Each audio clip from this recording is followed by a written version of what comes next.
കോൺഗ്രസിന് പുതിയ ഓപ്പണിംഗ് ആണ് പലയിടത്തും കിട്ടുന്നത്. തമിഴ്നാട്ടിൽ തന്നെ നോക്കൂ, അവിചാരിതമായി കിട്ടിയിരിക്കുന്ന ഒരു ഓപ്പണിംഗ് ആണ്.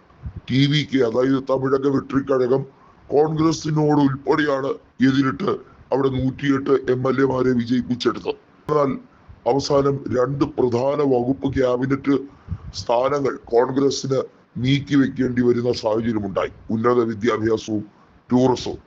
ഇതുപോലെ തന്നെയാണ് മറ്റ് പ്രാധാന്യം ഉള്ള സ്ഥലങ്ങളിൽ. നമുക്കറിയാം, ജാർഖണ്ഡിൽ മാത്രമാണ് കോൺഗ്രസിന് ടി.വി.കെ പോലെ ഒരു സഖ്യമുള്ളത്. അത് ഔദ്യോഗികമാണ്. എന്നാൽ ടി.വി.കെ കൃത്യമായി പറയുന്നു, കോൺഗ്രസ് രൂപീകരിക്കുന്ന യുണൈറ്റഡ് പ്രോഗ്രസീവ് അലയൻസോ ഇന്ത്യ മുന്നണി സംവിധാനമോ ആയിക്കോട്ടെ, ഞങ്ങൾ അതിൽ പങ്കുചേരാമെന്ന്.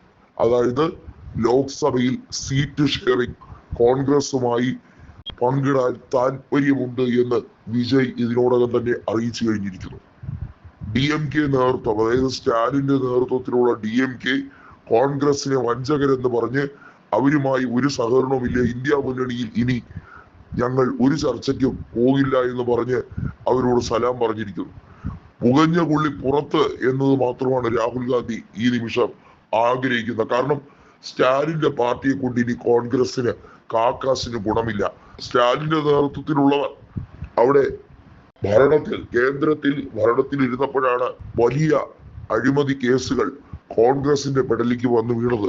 2G സ്പെക്ട്രം ഉൾപ്പെടെയുള്ള കാര്യങ്ങൾ നമുക്കറിയാം, അതിന്റെ പിന്നിൽ ആരൊക്കെ ആയിരുന്നു എന്നുള്ളത്.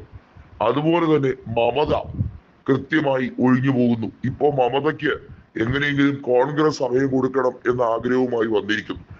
ആവശ്യമുണ്ടായിരുന്ന സമയത്തൊക്കെ, അതായത് കോൺഗ്രസിന് തിരിച്ച് സഹായം ചെയ്യേണ്ടി വരുന്ന സമയത്തൊക്കെ തള്ളി പറയുകയാണ് മമതയും അതുപോലെ അഭിഷേക് ബാനർജിയും ചെയ്തതെങ്കിൽ, ഇപ്പോ സ്വന്തം ജീവന് ഭീഷണിയായി വരുന്ന സാഹചര്യത്തിൽ ഇരുവരും കോൺഗ്രസ് നേതാക്കളെ കാണാൻ അപ്പോയിന്റ്മെന്റിന് വേണ്ടി കാത്തിരിക്കുന്ന ഒരു ഘട്ടമാണ്. ഇതാണ് കാലഘട്ടത്തിന്റെ വിധി വൈപരീത്യം എന്ന് പറയേണ്ടി വരുന്നത്. പറഞ്ഞു വരുന്ന മറ്റൊന്നുമല്ല, കോൺഗ്രസ് നേതൃത്വം ഇന്ത്യ മുന്നണി സംവിധാനവുമായി ഇനി എത്ര നാൾ മുന്നോട്ട് പോകും, അതോ UPA യുണൈറ്റഡ് പ്രോഗ്രസീവ് അലയൻസ് എന്ന മുന്നണി സംവിധാനം രൂപീകരിക്കുമോ? മല്ലികാർജുൻ ഖാർഗെ അടക്കമുള്ളവർ രാജ്യസഭയിലേക്ക് വീണ്ടും തെരഞ്ഞെടുക്കപ്പെടുന്ന സാഹചര്യം ഉണ്ടാകുന്നു.